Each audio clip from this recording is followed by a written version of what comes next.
So, welcome everyone. I see a lot of, to me, unfamiliar faces. I'm not going to ask everyone to stand up today because this evening, because we have a few things to do before we get into our program. First of all, I'm Cheryl Kilpatrick, and I'm the Vice President of Tulsa Audubon Society. Our fearless leader is up north photographing railroads and lighthouses and getting cold. So, anyway, the first thing I have here is the recorder's report. So let me just go over that real quickly. Some of the birds that have been seen in the area recently.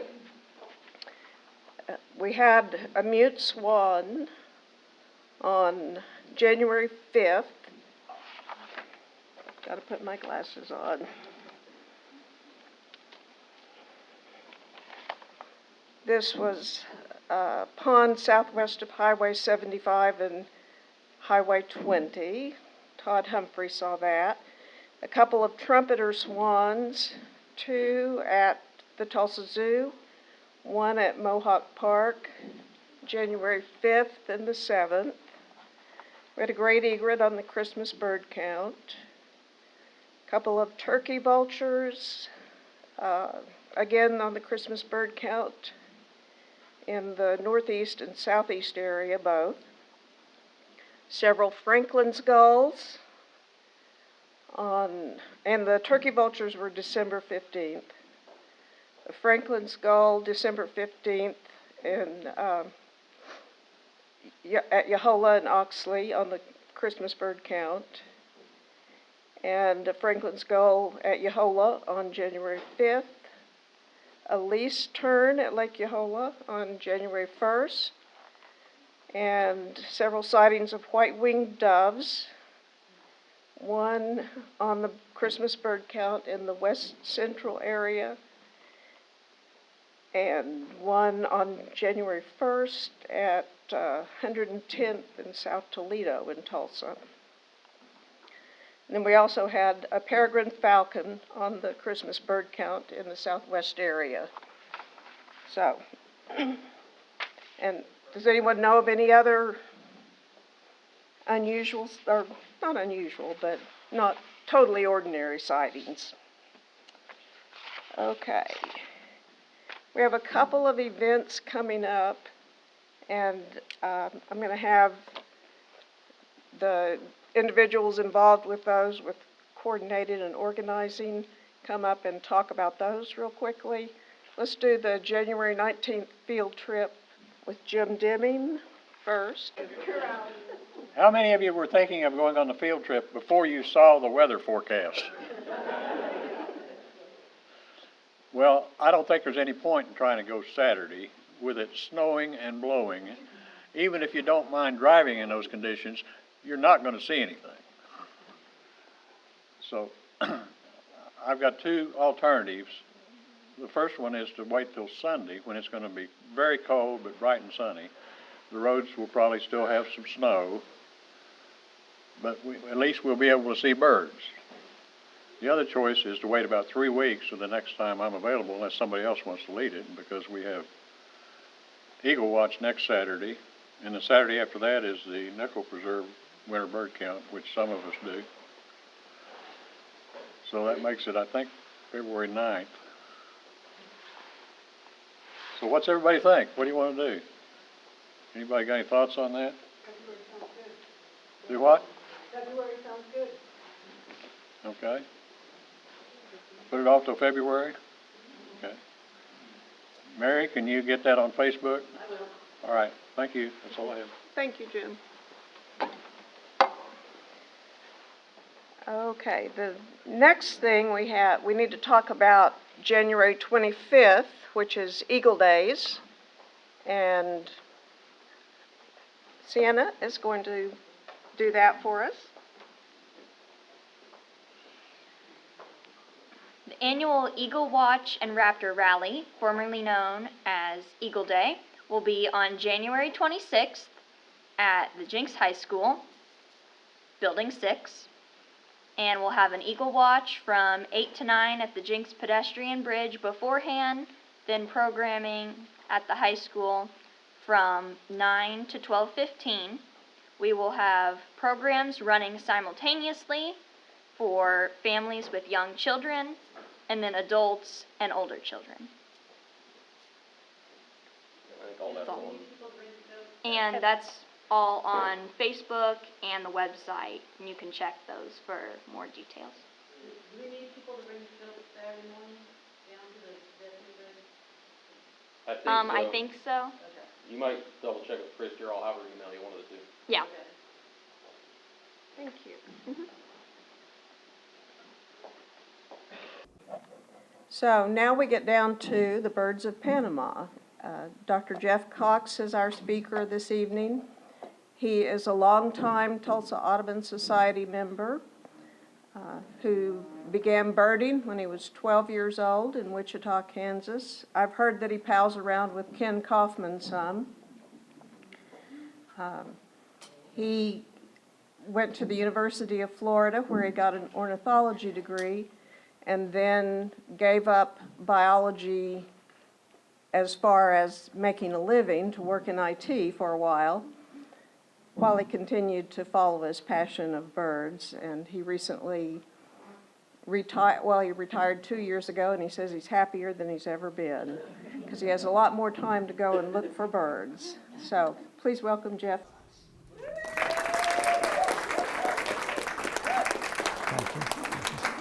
Thank you, thank you, thank you. Can you hear me?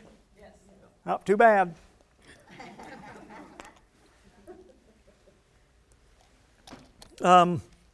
So this is partly a talk about a trip I took.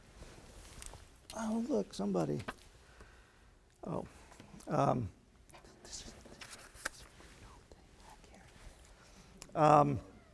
trip I took to Panama 2 years ago, and also kind of an advertisement for a trip I've worked with a company put together to go back to Panama this fall, September and October.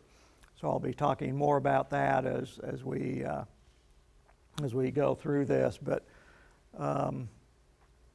yeah, I guess I'm going to talk about a trip to Panama. If you can make it a little darker in here. So y'all know what palindromes are. Phrase that's read same front. So this is the Panama palindrome. A man, a plan, a canal, Panama. And if you turn around, no. And if it was, thank you. I figured out the trick to making this thing clicker work is to turn it on.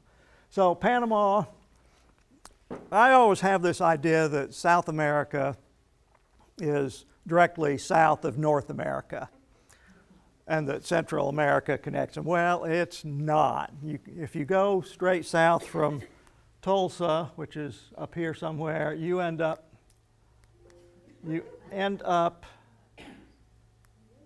in actually west, the Galapagos Islands are 600 miles off the coast of Ecuador. That's a long ways. Tulsa is actually farther west, longitude-wise, than the Galapagos Islands. So if we went straight south from Tulsa, we would be down here in the middle of the Pacific Ocean. So the connection between North and South America, and I'll get this figured out eventually. Central America curves way off to the southeast as it goes south. So Panama is way down here. That's the southern or easternmost country in Central America. There's mountain chains all along the way.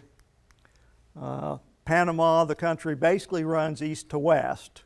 The Atlantic is east and the Pacific is to the west, but the Panama Canal, where you can actually runs kind of southeast to northwest. It doesn't run east to west. What's wrong with this world? So here is Panama. Panama City is the capital, right near the south end of the Panama Canal. And the Pan American Highway, starts way up here in Alaska someplace and comes all the way down through North America into Panama. And we'll be talking more about the Pan American Highway as we proceed. So Panama City, the first place, I visited two different places in Panama. The first one is in the middle of Soberanía National Park, not too far from the Panama Canal, near the town of Gamboa. A little perspective, Panama area of about 29,000 square miles, almost 1,000 bird species have been recorded there.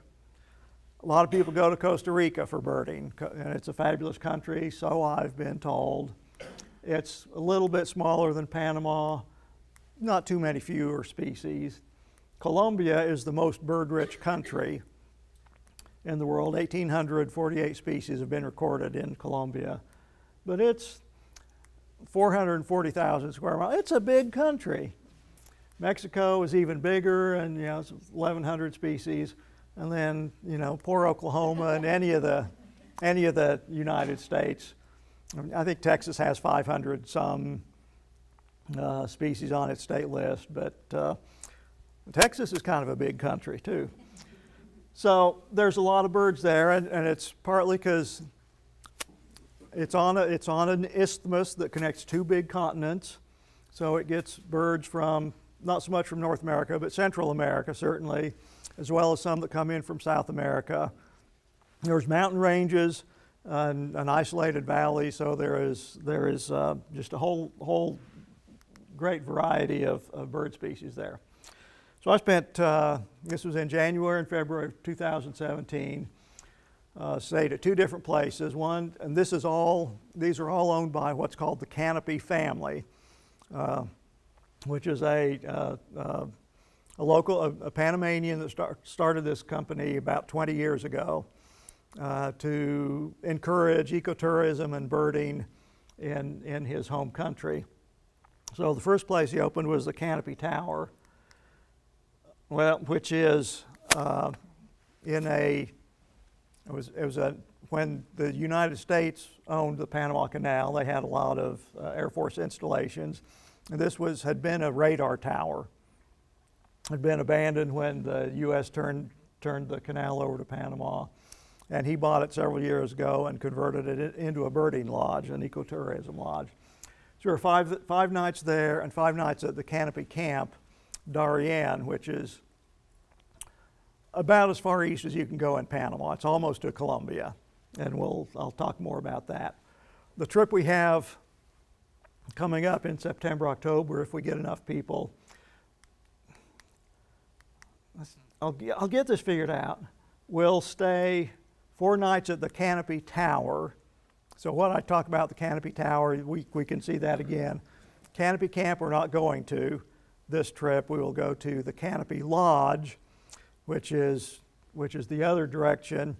It's where Brad Pitt and Angelina Jolie stayed when they were working on some movie down in Panama. So it's not too bad either, what I hear.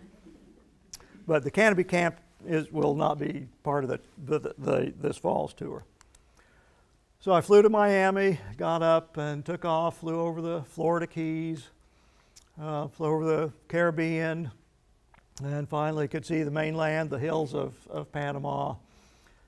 Swing around, come in from the south, you can see the Panama Canal off here. All these ships just kind of moored out there, hanging loose. They're waiting for their turn to get through the Panama Canal. So I guess it's a pretty interesting logistics puzzle to get all the ships going both ways through the canal. Panama City is very highly developed. There's a lot more than I really expected. Come in and land, and they pick you up and take you to the Canopy Tower, and it looks like an old radar installation. Still has the radar dome on top of it. The bottom level is offices, and they've got a few rooms on the second story. Most of the people stay in rooms on the third story. The fourth floor is the dining area and the lounge area, and the very top part is an observation deck. So from the observation deck, you are basically eye level with the tops of the trees. So you have a very good view. As Cheryl Kilpatrick mentioned, I've known Ken Kaufman most of my life. Anybody who doesn't know who Ken Kaufman is, he's a birder and writer, one of the most well-known birders in the country, if not in the world. He is coming to Oklahoma in April. He will be the guest speaker at the Lesser Prairie Chicken Festival in Woodward, and then the Tulsa Audubon Society meeting on April something. He's going to be here. The third Tuesday. Nice guy, brilliant guy. So that's Ken and his lovely wife Kimberly, who is the executive director of the Black Swamp Bird Observatory in Northwest Ohio. Rob Ripma is one of the partners in Saberwing Nature Tours, which put the trip together, and that's who will be doing our trip this fall. And our local guide who works for Canopy family is Jen Sinisak, who's actually from Canada, but she lives in Panama now. Great people, just great bunch of people. And Ken actually sometimes allows his picture to be taken with mine. So this is on top the observation deck of Canopy Tower. The first day we were all gathering there. Yeah, they do make their own beer there, and that's kind of nice sometimes. I had a single room in the tower. This is my comfy little bed with a view out the window. Just kind of the infrastructure inside of the tower. The lounge area, so the windows don't have screens, they're open all the time. Sometimes bats come in and lizards crawl around. But they've got hammocks, so if you don't want to go birding, you can just lay on your hammock and look out the window all day. And they've got feeding stations out and around, comfy chairs and sofas and reading material. The dining area, they serve buffet style in the evenings. They set it up along here, and there were other groups, other people there that weren't in our group, so we all got along with them okay. So that's you cannot actually see the Panama Canal from Canopy Tower, but you can see the Centennial Bridge, which was built several years ago, I guess in honor of the centennial building the Panama Canal. And it's quite, architecturally, it's quite striking, these two towers and structures. You can see three-toed sloths. We saw quite a few of them during the trip, and when they want to move, they can move, and when they don't want to move, they don't. We could watch sunset and sunrise. This was our first morning sunrise coming up over the jungle. This is as I showed in one of the first map slides, this is in the middle of a national park, so it is jungle and forest all around. You really can't see, except for off in the distance. It's just trees all around, and it's great. It's great. The paved road goes from the main highway up to the Canopy Tower, and then the only traffic on it is people coming to and from the Canopy Tower. So you can spend a morning walking up and down the trail. The trees are pretty high compared to the people there. And there's a lot of birds that you won't find in Oklahoma, like the broad-billed motmot. Which I'd never seen one before. There are a lot of hummingbirds. These are, I'm not the world's greatest bird photographer, so some of the pictures you'll see are pretty good. Some of them are okay. The pretty good ones are mostly ones I've borrowed from other people that were on the trip. They were very, very kind and gracious. There are a lot of hummingbirds. I don't know how many hummingbirds actually live in Panama. A lot of them look a lot alike. The white-necked Jacobins I liked because they're very distinctive. They're the blue head and the green back and the white bellies and the white on the neck, and they came commonly to the feeders. They were almost always there. As I mentioned, they put out food for birds and animals, and these monkeys, Jeffrey's tamarin, which is they're just gorgeous monkeys. They would come in for the bananas and stuff, especially about once a day. The Canopy family owns a whole fleet of birding and nature expedition vehicles, mostly trucks that they've put rails up along the side and benches back to back facing out, so you can just go. And they don't make you fasten their seat belts either. I don't think they even have seat belts. So hang on, because you're responsible. Be a grown-up. I guess the first afternoon, we went across the Chagres River through the town of Gamboa to an eco resort. And I don't know if we had to pay anything. The tour company took care of all of that, but we could just walk around and looking at birds, and there's like bromeliads and ferns growing. This is the tropics. Slaty-tailed trogon. This is the female. The males are a little more brightly colored, but they will tend to. There's a whole suite of birds that are kind of related to woodpeckers and kingfishers. There's the trogons and the motmots and the toucans that are found only in the tropics. A lot of them are fruit eaters, and so fruit eaters up here, you can eat berries some part of the year, but in the tropics there's fruits available almost all year round. Trogons are nice because they'll tend to just sit there. They're not too skittish. They're pretty colorful. There are they did have animal crossings marked a lot of places, so that was good. They even had iguana crossings, but the iguana was not in the road. It was off to the side. It was way off there, but that was probably 3 feet long. So the main focus of the trip was really birding. It was not hardcore birding. Most of the people really weren't interested in building their life lists, and they were out there to see birds and have a good time, and whatever we saw was great. There were 3 or 4 of us that were kind of building lists and really keeping track of stuff. But it was not a, some of the tours, it's almost like a dawn to dark death march they take you on. This was not that. This was fun, and we'd look at any kinds of animals or plants that were out there. Coming back in the evening, this is the Panama Canal with some boats on it as the sun sets slowly in the west. One of the best birding areas in Panama is the Camino del Oleoducto, the pipeline road.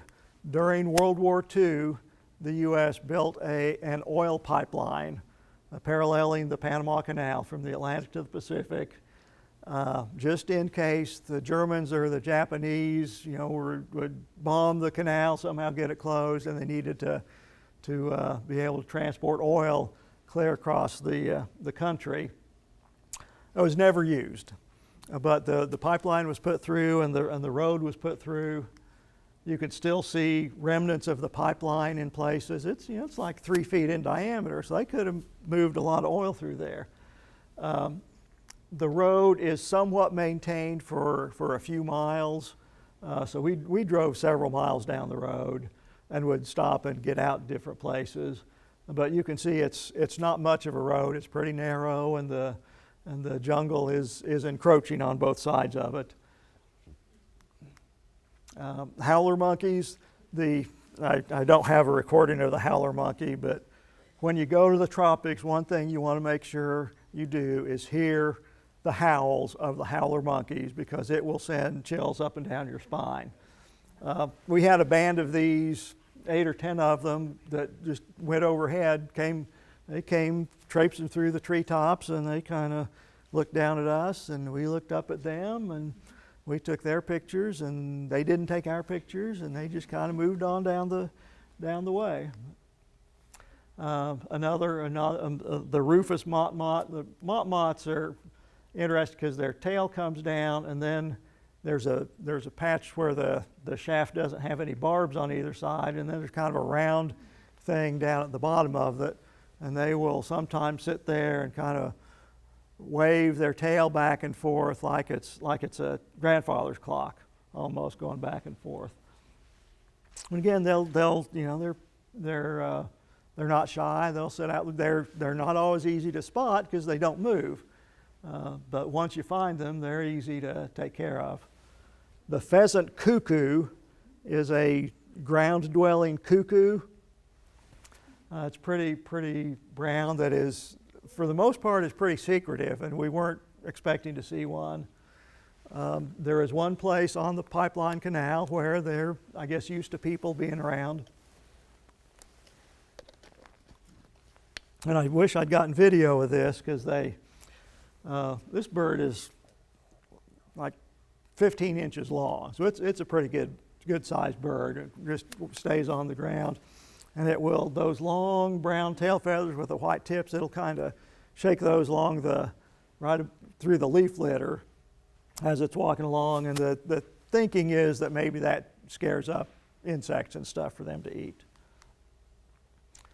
Yeah, lots of time spent standing, waiting for something. And here's another one of the jungle trucks for taking people on the down there. One of the distinctive features of neotropical forests is the presence of army ants, which army ants live in huge colonies. They have a central base, and they send out foraging, feeding columns in different directions, and they'll be, you know, several inches wide. It'll go on for hundreds of yards. Just hundreds of thousands of army ants marching along in their little army boots, and they got their little army helmets, and and there's a whole array of birds that are more or less dependent on the army ants. They don't eat the ants themselves. They eat the insects that are scared up by the ants, because the ants will, there's so many of them, they will grab onto anything that they can get a hold of. Anything living, anything moving, they will climb all over them and sting and bite them and kill and tear them to pieces and take them back to their colony. And there are some birds that are obligate army ant followers. If they don't have army ants around, they will starve to death. They follow army ants continuously. And there are other birds that kind of come and go, and they'll go with while the army ant colony goes through their territory, they'll go follow the birds, they follow the ants and the other birds and so on. So there's a whole, but this is the bicolored ant bird. There are also ant wrens and ant vireos and ant shrikes and ant pittas and Aunt Jemima, but just a whole variety of birds that are more or less dependent on the army ants. So the bicolored ant bird, and they have pretty big eyes because they're down on the forest floor of the rainforest. So it's usually pretty dark down there. The bicolored ant bird, the dot-winged ant ran, and if you are fortunate to find an army ant column, you may see a whole lot of these birds. And if you don't find an army ant column, you may not see any of them. It's quite distinctive. Canopy people, they fed us well. They fed us 3 meals a day. We'd eat at the tower. They would bring out the tables and coolers full of food, and while we're birding, the guides and the porters and everybody, they'd set up lunch for us, and tablecloths and everything. They even made sandwiches on white bread. They cut off the crust. Wow, man. And they all individually wrapped, which is maybe a little wasteful. I don't know, but I don't know if it's safety, but salad and everything. And I'm not aware that anybody had any trouble with any digestive issues the whole trip. So they're very conscientious, and just the whole group down there was very good. So so this was the next day. We were at the basically a city park, Panama Metro Park, which is a big several hundred acre park at the side of Panama City. Black-throated trogon, the female, another mott-mott, the whooping mott-mott, which is a big whooping bird. Now, Ken Kaufman has birded all over the world. He knows birds better than anybody I know.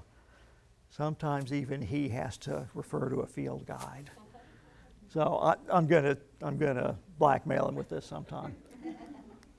On the Canopy Tower properties, where there's a tree that they'd found that had these little Panamanian night monkeys that are they're just the cutest things, and they just wanted us to leave them alone.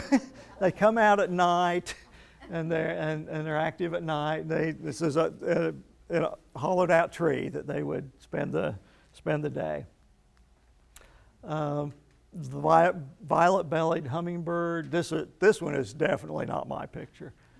The spectacled owl. This was an immature spectacled owl that they had staked out, and we had to walk down a little trail. Oh, we walked maybe a quarter of a mile to find this bird. Sometimes the parent, they said, had been coming in, but the young bird. One day we drove about an hour northeast of Panama City into a hilly area that's a little higher up in elevation, so it gets a different variety of birds. Visited the home of a couple of American expatriates who are botanists originally from Florida that have built a house up there, and they have a feeding station, and they welcome people to come in and see the birds at their feeder. And you can see them, this gives but a poor, you can see all the birds just flying around in there, and just to, you sit out there on their patio and just watch, and somebody says, oh, there's a so-and-so, and you go, where? Oh, well, but you sit there for a couple hours and you get to see a lot of birds, not just hummingbirds, but a lot of other fruit-eating birds. But some of the hummingbirds, like the crowned wood nymph, and these other fruit-eating birds coming to the bananas, the green honey creeper, shining honey creeper. There's the male shining honey creeper and the female. Palm tanager and another green honey creeper. And this guy, this is like a 2.5-inch long hummingbird, the Rufous crested coquette. It did not come to the feeders. It was feeding on the verbenas off to the side, so you had to keep looking back and forth. When that guy comes around, everybody's binoculars and cameras are on the Rufous crested coquette, because wow. So then, after 5 nights there, we got in the cars, or the vans, and drove down the Pan American Highway from Panama. And we stopped, like at this lake, we stopped, various other places. We'd look at birds, and we had lunch along the way, and all the way down to right about in here is where the Canopy Camp Darien. So the Darien is it's kind of the jungle, named for the jungle in eastern Panama. It's also the province or state, the easternmost in Panama. And we went to the Canopy Camp Darien, and it is right next to a hydrological preserve. That is an area that's preserved because that's part of the watershed. They keep the forest preserved so the water stays there. And eventually we came down to the little town of Yavisa. And this solid line here is Colombia.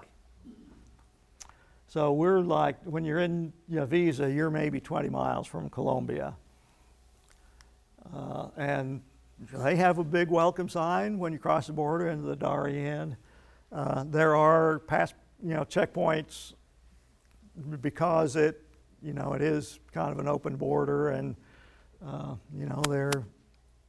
sometimes there are drugs and other things going on. So we had to have like 7 copies of our passports that we had to give to the guides so they could, we'd stop like half a dozen different places, checkpoints, and they'd go and give our paperwork to the guys with the big guns over there. And we never had any trouble. You just be prepared and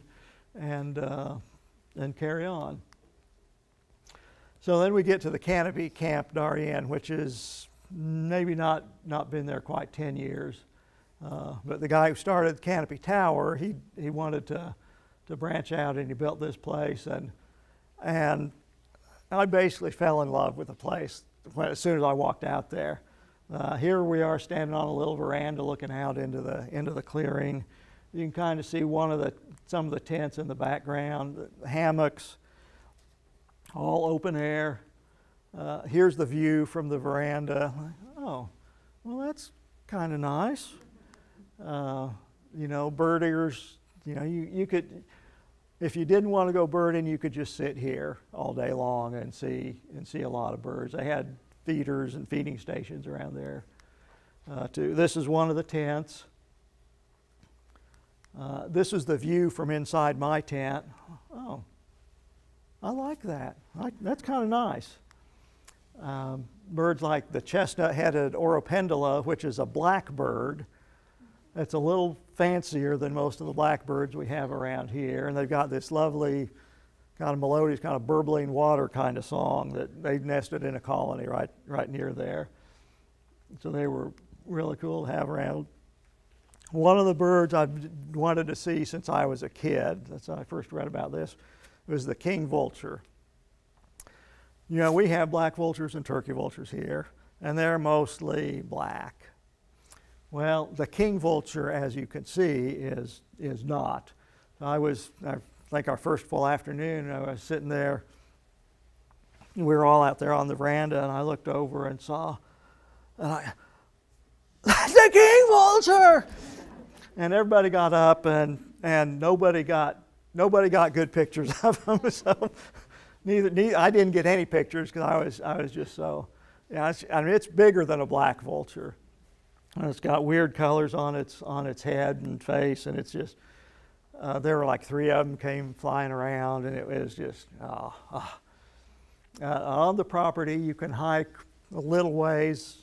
Part of it's up a kind of a steep, muddy trail to find the lek of the golden-headed manakin, which is a little bird about 3 inches long.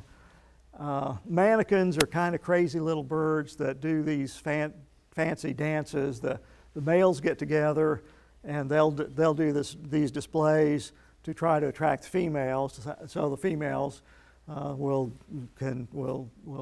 mate with them.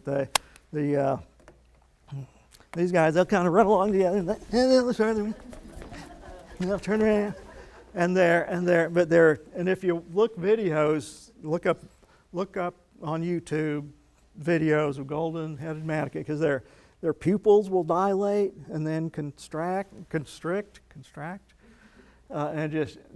but 3 inches long, just gorgeous little birds. And okay, clicker. Okay.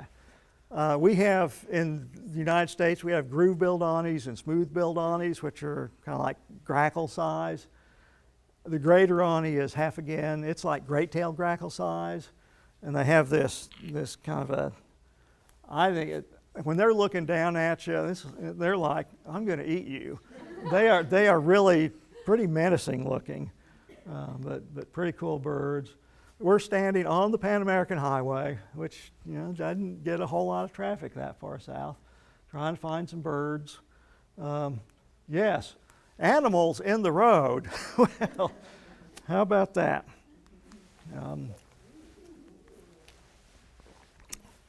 The laughing falcon, this is sort of my picture. It was one of the things the guides particularly was digiscoping, which is through the spotting scope, taking a picture with your phone. And they were very good at it. And we'd kind of line it, when we'd get something in the spotting scope, everybody would get in line and we'd just take a quick look so everybody gets a look, and they take a longer look. And then if the bird is still there, then they'd start doing you just hand them your smartphone, and they would take the pictures. Everybody else got a picture of this bird sitting there on that perch. I got the picture as it's taking off. Huh? Oh, well, that's kind of cool. One morning we got up at 3:30 in the morning, had breakfast, drove about 45 minutes to the town of Yavisa.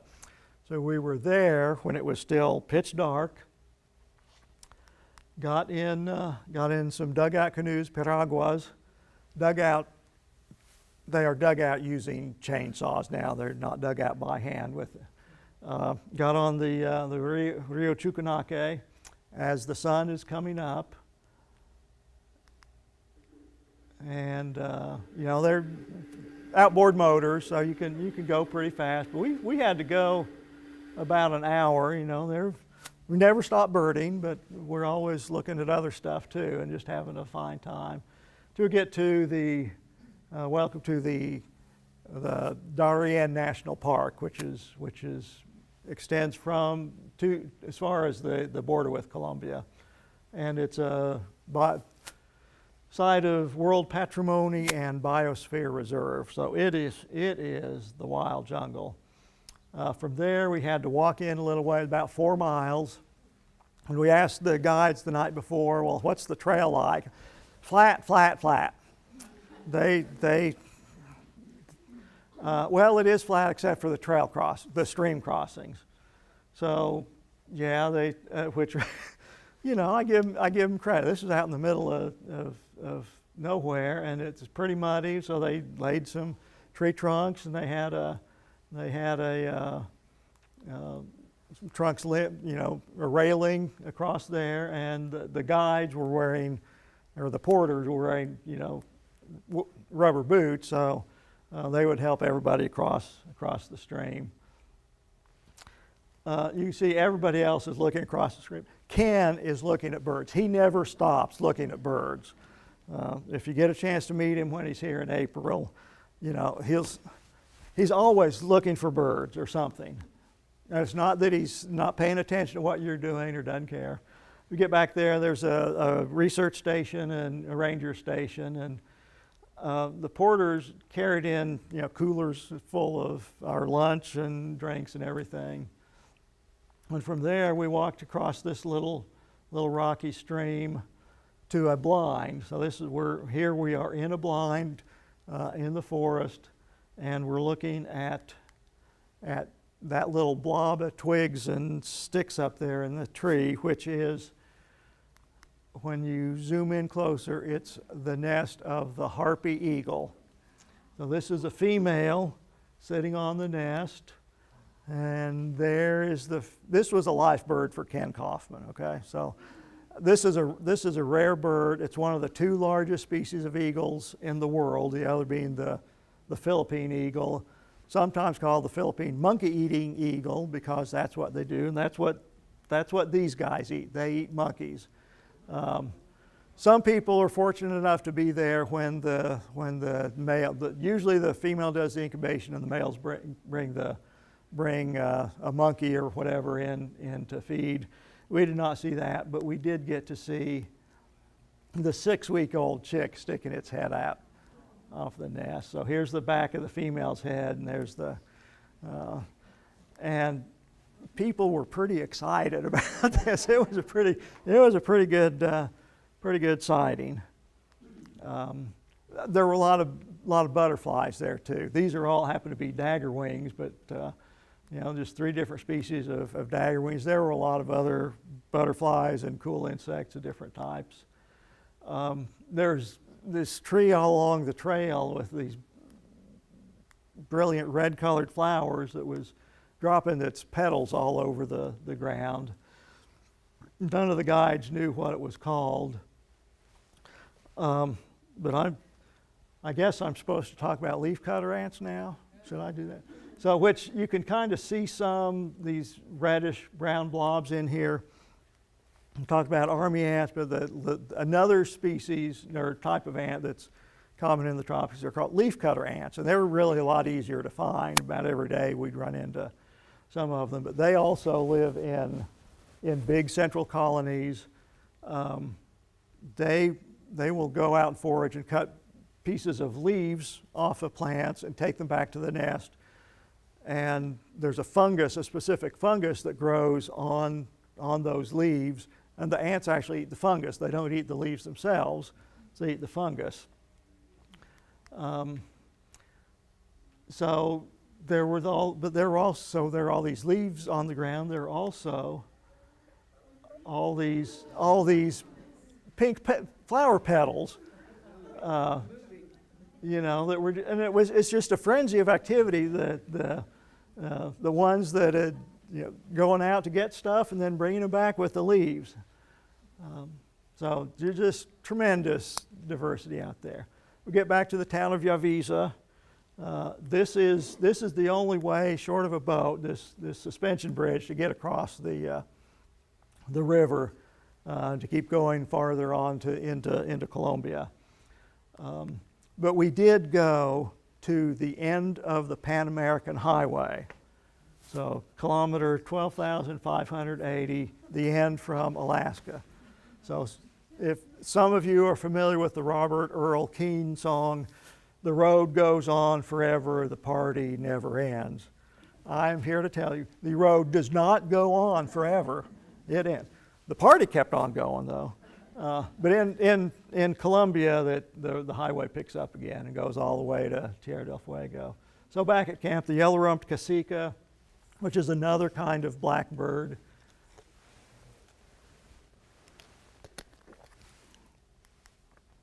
The pearl kite is a little bird of prey. We have Mississippi kites around here. This is like half the size of a Mississippi kite. So it's a little tiny bird. This is another one that was digiscoped. And while we were sitting there watching, it went out and came back with a snake, or with a lizard. And as I was again fortunate enough, well, record this. And so Jan had it going, and then I'm like, well, man, is that just the coolest thing?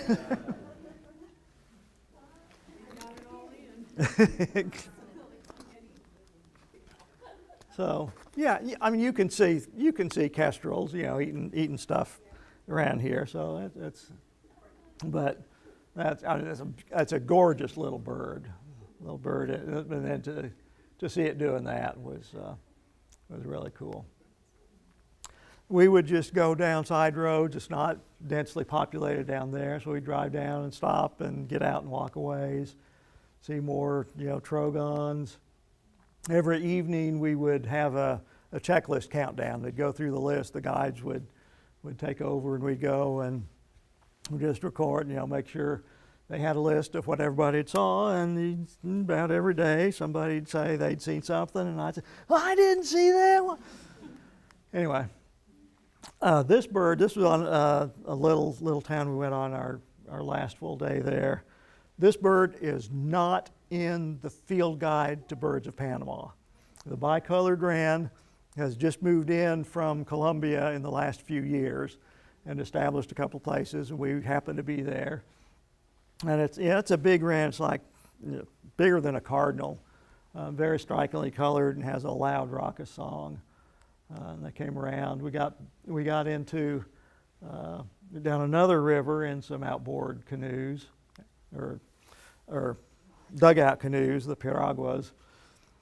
This is what you get when you try to take a picture of a bird from a rapidly moving dugout canoe with an outboard motor. So, well, I have a picture. The dusky-backed jacamar is another one of those, you know, mott toucan kind of things. The long needle-shaped bill. It's like the bird is like 6 inches long, and its bill is 3 inches long. And they'll sit there, and then they'll fly off, and they grab insects and bring it back and eat the insects. Its range is very restricted in northwest Colombia and extreme eastern Panama. The long-tailed tyrant, it's a flycatcher. It's about the size of a house sparrow, the body is. But the tail is at least that long, and white crown, black body, and just a really cool looking bird. The barred puff bird, that's another one of these weird tropical things. You can see its beak here, and they tend to kind of sit in one place, and they've got a really big wide beak, and they'll dart out and catch flying insects. Purple-throated fruit crow. This is that mourning dove size. Yeah, it's sometimes you can't really see the color on its throat, but we happen to get a good look with a light on it. One of the things that the people try to do is support the native villagers, the indigenous people. So this is a village that we stopped by on our birding trip. There's a lot of thatched roofs. They actually have a public school made out of cinder blocks and all. But when the tourists are coming, they will set up markets, and under this big palapa, and they come out and all kinds of beautiful art, a lot of woven stuff, masks and trays and so forth, and we supported the local economy quite well that morning. And we're heading back, and we made one stop, and this was I saw this. Well, that's anybody know what those birds are? I mean, a bird without its head, is not always that easy to identify. But these were ground doves. There's a male and a female, and I got, well, that's a crappy picture. Oh no, that's kind of a cool. Okay. And then we headed back, flew back, coming over the Florida Keys, and landed in Miami Airport, and saw this sign. Oh well, we can use more of this. So the totals, I saw 270 species of birds in those 11 days. My group was 27% of all Panamanian birds, 160 life birds that were new to me. The group as a whole saw about 315 species, so there were like 14 or 15 of us, so there was no way everybody was going to get to see all the birds. So you too, if you're interested in visiting Panama with Tulsa Audubon Society, I put some flyers on the table back there, September 26th through October 5th. So it's a shorter trip. Panama is a safe country. The currency is the U.S. dollar, so you don't need to do conversions. As I mentioned, we didn't have any problem with the foods we were eating, because all our meals were prepared by the lodge or the camp. The Canopy Lodge is up in the hills, has a very different group of species. What I've heard is it's equally as fabulous as the Canopy Camp. So if you're interested, you can see me after the meeting or pick up a flyer in the back, and that's all, folks. So.